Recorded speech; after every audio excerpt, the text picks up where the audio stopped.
Years ago, when I was serving a congregation in Boston, I invited the author, Rabbi Mark Gelman, to read from his newly published children's book, Does God Have a Big Toe? The book is a series of creative and imaginative retellings and reinterpretations of some familiar Hebrew Bible stories, intended for children, but really enjoyable by anyone of any age. In fact, the audience that was there that night were mostly all adults. The book is what in the Jewish tradition is called a midrash of sacred texts. For those of us raised in one branch of Christian tradition in which the Bible was considered the literal word of God, this midrash approach, this kind of playful, imaginative approach to interpreting Scripture might seem irreverent. I have not forgotten one of the stories that Rabbi Mark Gelman chose to read that night.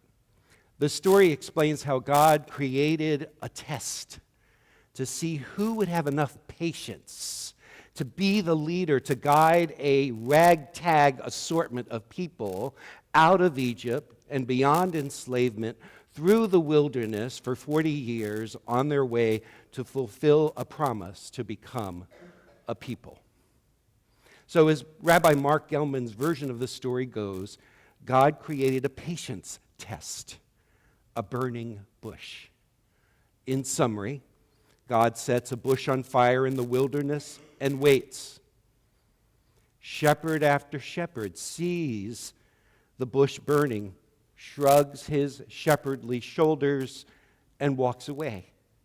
After all, the story tells us, the bushes are ordinary. Even bushes that catch fire are kind of ordinary. But one shepherd, the shepherd named Moses, sees the bush burning and comes closer to look. He sits down. He settles in, and he watches the bush burn. And slowly, he starts to notice that this burning bush is actually far from ordinary. The burning leaves are not turning to ash. The burning branches are not falling off. The burning bush is not actually burning up.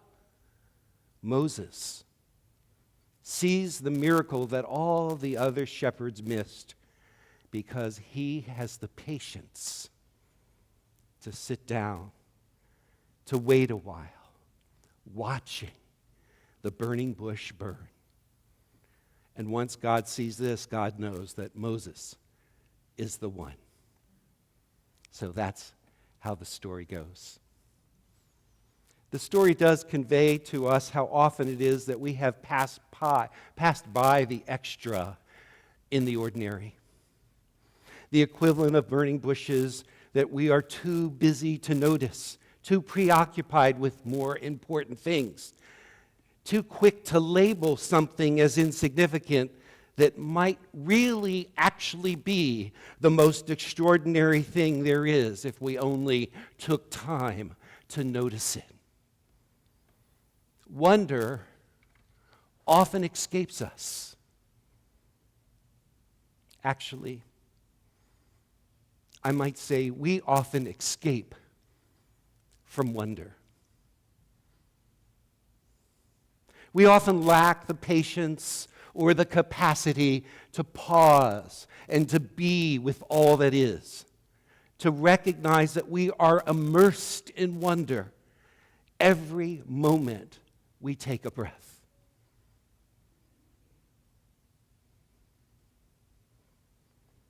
We are caught up in ways of being and thinking that diminish this natural, ever-present experience of wonder and awe, which doesn't evaporate just because we don't happen to notice it.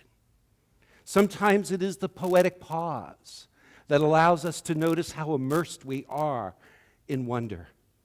Take these familiar verses in the poem by Elizabeth Barrett Browning. Earth's crammed with heaven, and every common bush afire with God. But only he who sees takes off his shoes. The rest sit around it and pluck blackberries and daub their natural faces, unaware. Often it's a take it all for granted approach to life that obscures the wonder and the awe that is always there, waiting to be seen, waiting to be noticed, waiting to be known. In addition to the poet, it's also the artist that often pauses long enough to notice how, in the poet's language, earth's crammed with heaven. Nancy described her artistic process for us this morning. Just imagine what goes into this process of pausing, of seeing, of capturing, and of expressing what we might otherwise just pass by. Just recognize how countercultural it is to stop and stare. These verses in a hymn, in our great hymnal, make this point. You may know this song. What is this life full of care? We have no time to stand and stare, no time to stand beneath the boughs and stare as long as sheep or cows, no time to see in broad dead daylight streams full of stars like skies at night. The philosopher Aldous Huxley, in his book, The Door of Perception, offers this critique of our approach to schooling, which he argues often erodes that sense of wonder, that sense of natural attentiveness to wonder. He writes, in a world where education is predominantly verbal, highly educated people find it all but impossible to pay serious attention to anything but words and notions. Even in this age of technology, the verbal humanities are honored. The nonverbal humanities, the arts of being directly aware of the given facts of our existence, are almost completely ignored. Now, his book was published in 1956. What he says, at least from my opinion, it seems even more true, terribly accurate now, when we are captivated by our screens, when we are obsessed with doom scrolling through text instead of being directly aware. Our experiences of reality are often mediated by words, by text, and the glaring, mesmerizing light of constant screens that day after day has the potential to fill us with fear or distract us from living life itself. I had this wild idea. What if we collected everyone's smartphones and kept them for a week here at the church, safely locked up, making your phones unavailable for a whole week, which is becoming a kind of a practice in many of our schools, taking phones away for a period of time during the day. What might our experience be like during that week? What might we not otherwise notice, since our attention is often so absorbed and narrowly focused on these representations of reality on our handheld devices? What might we be reporting to each other the next week as we returned to share our experiences with one another? What do you think we might be saying to each other? Anybody have a thought? What would that experience have been like? I'm listening. List a lot of appointments. Okay.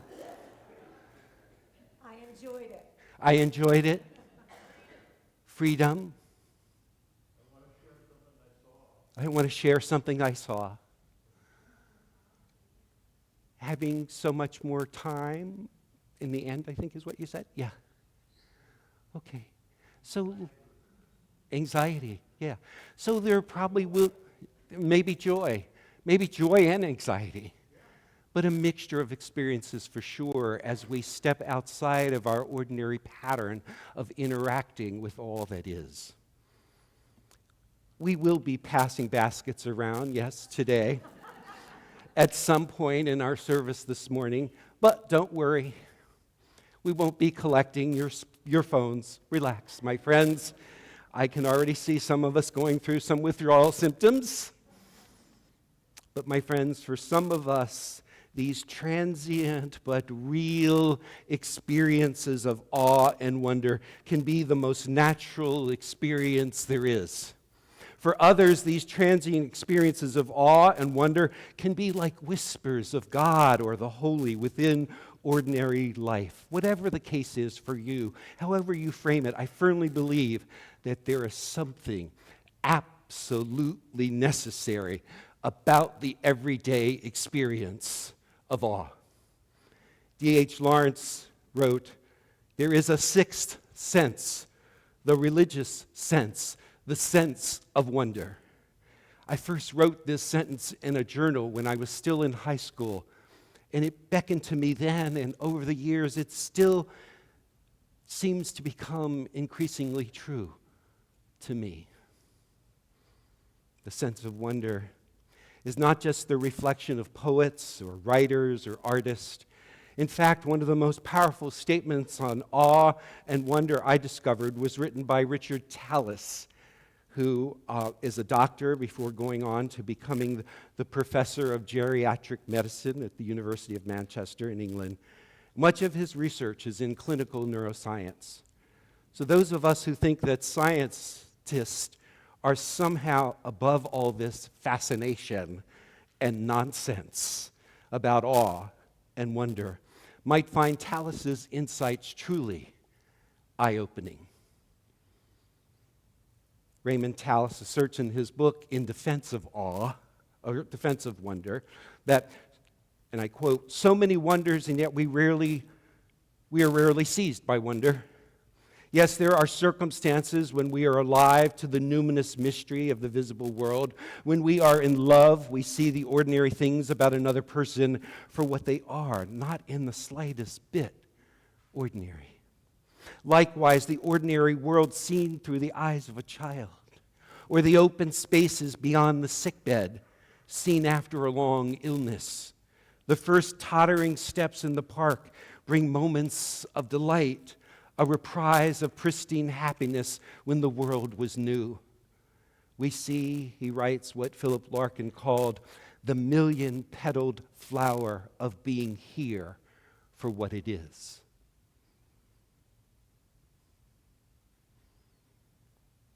Some of us know about these rare moments when we are seized by wonder. They are rare, yet they linger in us somehow, I believe. They work on us from within even when we've forgotten them. Yet we shouldn't blame ourselves if we are not so wonderful, not so wonder-filled more often. A walk in the park becomes for us simply a walk in the park sometimes. Tallis illuminates the reasons why we're so often alienated from wonder. Sometimes it's out of necessity. He gives these examples. We are most receptive to wonder when there is not too much else going on. Sort of like you were saying earlier in your opening remarks, when I'm ruminating a lot, there doesn't seem to be space for wonder and awe. And usually there is a lot going on, let's face it. There's a little room for wonder when we have a toothache or are looking for a fretful child or when we're worrying over a decision that will affect our lives or another. There are entire conditions, a prison camp, war, poverty, that make wonder seemingly impossible. Our obligations require a practical stance. We're often absorbed by our defined, unquestioned goals. We focus narrowly on what needs doing, and consequently, we shut down to everything not on our to-do list. Anybody identify with that? Yes. Tallis asserts it's not uncommon to be inhospitable to wonder, we may have what he calls the habit of rush. I love that phrase, the habit of rush. If all this reflection of wonder and awe is available to us, we also recognize that there's a little room for wonder when we're in destitution and need and hunger and thirst and illness and pain and fear and sadness and despair and bereavement, or the sense that one has been rejected, or the fear that one is causing others harm. His statement here caused me to stop in my tracks. Because it's not just our own escaping from wonder, it is also our creating conditions that deprive others of well-being, of security, of care, that deprive them and us of wonder as well. Jacqueline, can we chat a little bit? I just happen to have some stools here.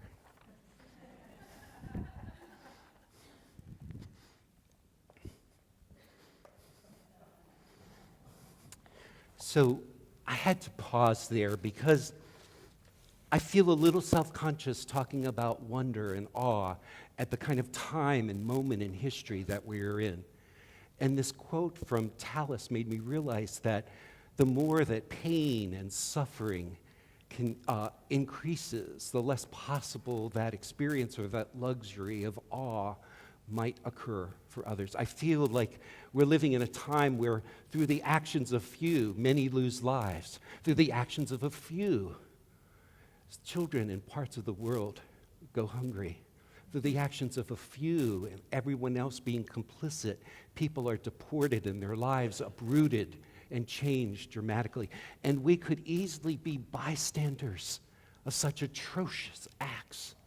So wonder can seem irrelevant, or it can feel like a spiritual bypass in the moment that we're in. You hear what I'm saying? I hear you, and it's hard, and you're holding concerns, worry. Yeah. Empathy. Yeah, empathy. It's almost like if you have empathy for what's happening, you open yourself to the despair that we can easily all share about the conditions, maybe not our own, but those of others. We even heard some this morning during the prayers of the people. Yeah, it's there, and we are connected, right? Yeah, Right. I hear your difficulty with that. Yeah. So I don't want to feel like I'm being irrelevant by talking about wonder and awe. I'm searching for the connection between that real experience, but also the real experience of the moment that we're in. Mm-hmm. How do they relate? Do they relate to each other? Do we turn off one in order to attend to the other? Okay, well, you are searching and aware of this. Yeah, it's hard, though. I don't know that I'm alone in this. No, you're not. You have company. Okay. Thanks, Jack.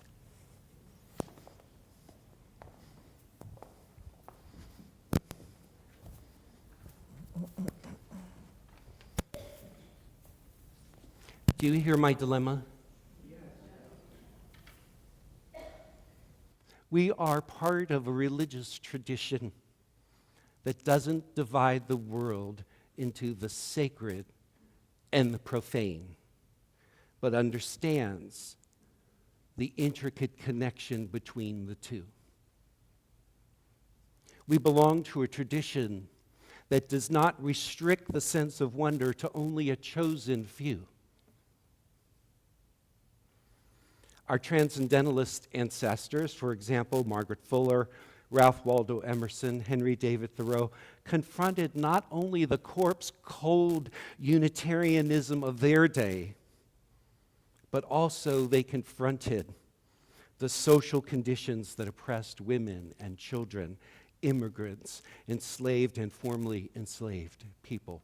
That is part of our tradition. There was not a dividing line for them between the sacred and the profane, between a sense of wonder and a sense of care for justice for more people. They awakened to the revelation that was always occurring in the natural world around them, like burning bushes waiting to be noticed, like the bright autumn leaves dancing in the breezes, or bright blossoms decorating the earth like splashes of color, whispering to us, wake up, stay awake, be in awe.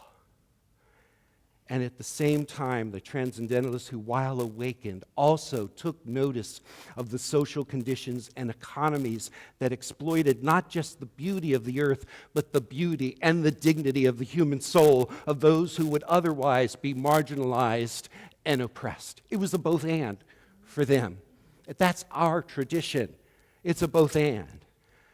Our Unitarian Universalist theologian James Luther Adams said, "We deny the immaculate conception of virtue and affirm the necessity of social incarnation." In other words, it's not enough or sufficient to have high ideals or virtues unless we find some way to incarnate or embody them in our midst in the here and now. Do you hear what I'm saying here? We gather in the tradition and in the legacy of those who don't divide the mystical experience from the work of social justice, but whisper to us again and again to stay awake, to awaken, to not let anything, and more importantly for our time, anyone, be taken for granted, to be considered less than or less worthy, less deserving of material and inner resources. We must refuse and resist all of those forces that are operative in our day to diminish who we are as human beings. We must again and again, we must show up again and again, we must awaken again and again, we must defend the most vulnerable in our midst, for we are indeed caught, as the mystic and social prophet Martin Luther King said, we are caught in the inescapable network of mutuality. It's up to us to demonstrate it day to day, again and again. So may it be.